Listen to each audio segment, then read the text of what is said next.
একটি ম্যাচ, দুটি শক্তিশালী ক্লাব, একটি মঞ্চ, ইউসিএল ফাইনাল 2025।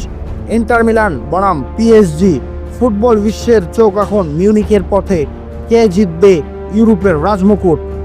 ইন্টার মিলান একটা ঐতিহাসিক ক্লাব, যারা 2010 সালের পর আবার ইউরোপের চূড়ায় ওঠার স্বপ্ন দেখছে।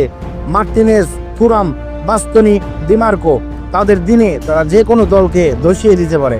অন্যদিকে পিএসজি লুইস এনরিকের অধীনে নিজেদের খেলার ভিতরে একটা পরিবর্তন এনেছে। তার ফলাফল এই সিজনে তারা পাচ্ছে। Osman Dembélé, Ashraf Hakimi, Marquinhos, Fabian Ruiz, তারা বড় চ্যালেঞ্জ দিতে যাচ্ছে। এই ম্যাচটি হতে যাচ্ছে দুই কোচের ভিতরে একটা ট্যাকটিক্যাল ব্যাটেল।